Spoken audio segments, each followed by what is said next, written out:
ke-13 adalah Al-Bari. Dengan memahami dan meyakini Al-Bari, maka akan menimbulkan 3 hal. Yang pertama, ketika dimaknai Allah yang menciptakan, maka dampaknya sama dengan ketika memahami makna Al-Khaliq di atas.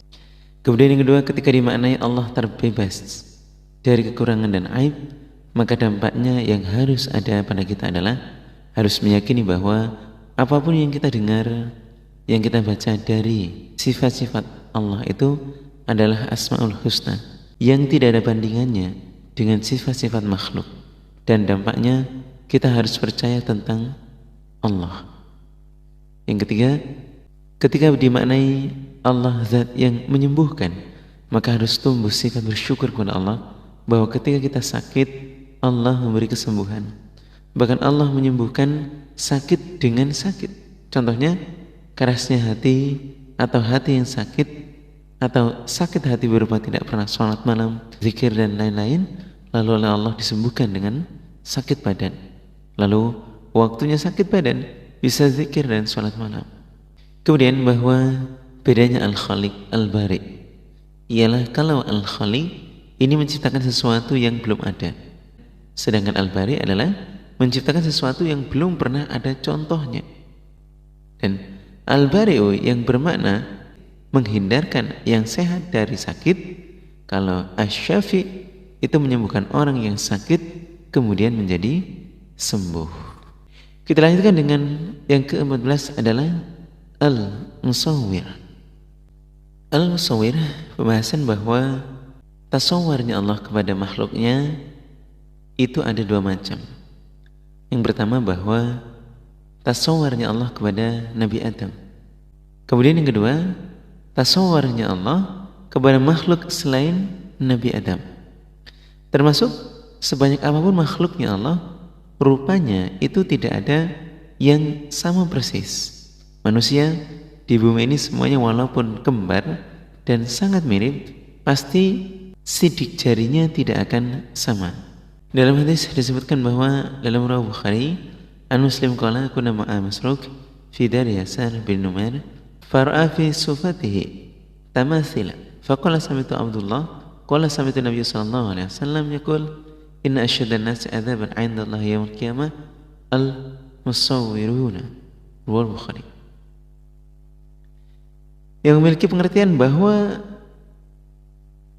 sebuah kisah yang menegur terhadap orang-orang yang membuat patung-patung berwujud makhluk yang ada nyawanya, itu kemudian dilarang untuk dikerjakan karena ancamannya bahwa di sisi Allah besok akan mendapatkan siksa. Nah, kenapa hal itu dilarang? Karena ada usaha menyamai terhadap Allah. Yang dilarang menggambar makhluknya Allah yang bernyawa dengan gambar yang timbul, dengan gambar yang mentol. Adapun menggambar selain bernyawa boleh saja, asalkan tidak melalaikan dalam mengerjakan ibadah. Jadi jangan sampai dengan pekerjaan itu kemudian membuat detil-detilnya sehingga ibadahnya menjadi lalai. Kita lanjutkan bahwa terkait dengan 3 hal ini ialah kalimat Al-Khaliq, Al-Bari dan Al-Musawwir. Untuk memahami 3 nama ini, kita harus betul-betul memahami bahwa Al-Khaliq ialah Allah yang mencipta dari yang tidak ada menjadi ada, baik ada contohnya maupun tidak. Kemudian yang kedua adalah Al-Bari, Allah menciptakan sesuatu yang tidak ada contohnya. Dan yang ketiga Al-Musawwir, Allah menciptakan secara mendetil. Allah menciptakan secara mendetil dan juga tidak ada yang terlewatkan. Di mana Allah berfirman dalam surat Al-Hajj ayat 73, A'udzubillahi minasyaitonir rajim. Bismillahirrahmanirrahim. Ya ayyuhan nas, dhuriba mathalun fastami'u lah. Innal ladzina tad'una min dunillah la yakhluquna dhubaban wa law ijtama'u lah wa ayyaslubuhumudz dhubab syai'an la yastankidhuhu min. Al-ayah, artinya bahwa Allah menyeru terhadap manusia, di mana Allah telah menciptakan terhadap seekor lalat yang kalau mereka ditantang untuk membuatnya, mereka tidak akan pernah mampu untuk menyamainya. Nah, ahli ilmu meneliti ada apa dengan lalat yang kita anggap sebagai makhluk yang remeh itu, yang kadang-kadang mengganggu, kemudian kok dijadikan sebagai gambaran oleh Allah. Ternyata setelah diteliti, lalat itu ciptaan Allah yang ringan, sehingga kalau lalat itu kita pukul, terbangnya lebih cepat. Karena ternyata sayapnya lalat itu dalam 1 detik gerakannya bisa ratusan kali. Kalau kemudian lalat itu senangnya berada di tempat yang kotor, setelah diteliti kemudian lalat itu mempunyai kebiasaan memang terlihat banyak di tempat yang kotor. Tetapi lalat ketika dia bertempat tinggal di tempat yang bersih, dia pun akan membersihkan seluruh badannya. Ini setelah diteliti. Maka dalam suatu riwayat hadis Rasulullah SAW bersabda, kalau ada air yang dimasuki oleh lalat, maka beliau memerintahkan untuk memasukkan sekalian langsung, karena sayap sebelah mengandung racun dan yang sebelahnya mengandung obat. Kemudian dari 3 nama ini para ulama betul-betul menghayati untuk peningkatan ibadah. Dalam surah Al-Baqarah ayat 21 disebutkan, Bismillahirrahmanirrahim, Ya ayuhan nas, u'budu rabbakum alladzi khalaqakum. Artinya bahwa wahai manusia, sembahlah Allah sebagai Tuhan kalian yang telah menciptakan terhadap kalian. Mengakui bahwa yang menciptakan itu hanyalah Allah dan tujuannya untuk ibadah. Maka seperti halnya Ibnu Sirin, di samping mengaji, guru ngaji, pekerjaannya ibadah. Pernah suatu saat ditahan oleh temannya untuk diajak duduk santai, kemudian sedikit melonggarkan waktu untuk bersantai-santai sejenak dengan sahabat-sahabat yang lain. Ialah Ibnu Sirin menjawab dengan bahasa yang sangat tegas, dengan bahasa yang sangat pemikir dan ahli ibadah. Beliau mengatakan bahwa kamu berhentikan dulu matahari itu, kalau bisa baru saya akan duduk santai bersama kalian. Kalau tidak bisa, saya tidak ada waktu untuk santai bersama dengan kalian. Jadi sosok Ibnu Sirin memang sangat memanfaatkan waktunya untuk bisa beribadah.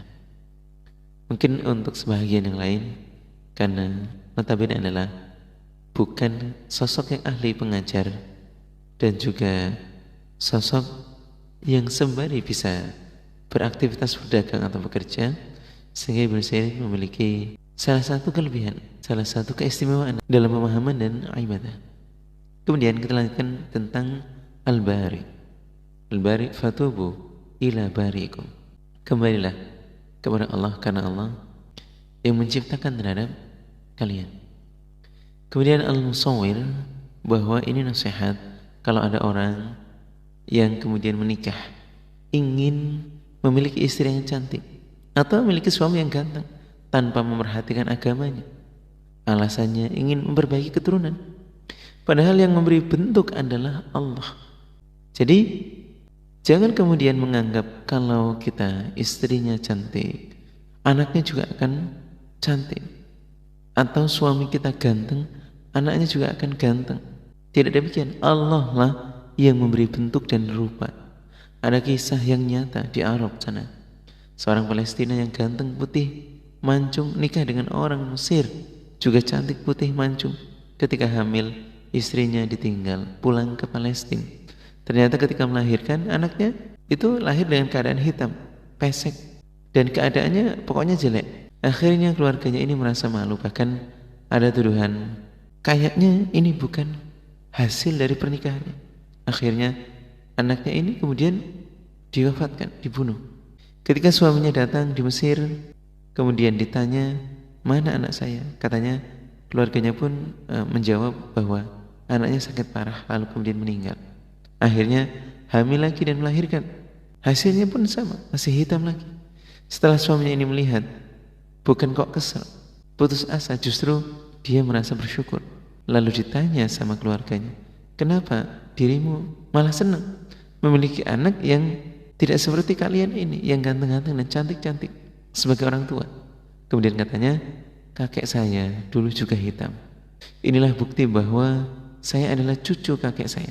Karena selama ini dia dibilang bukan cucu dari kakeknya. Inilah bukti bahwa yang memberi rupa itu Allah. Kalau mau anaknya bagus, minta musawwir, ya musawwir suratul hasanah. Suratul hasanah. Ya musawwir suratul hasanah. Jadi ya tidak kemudian keinginan dan pencocokan manusia.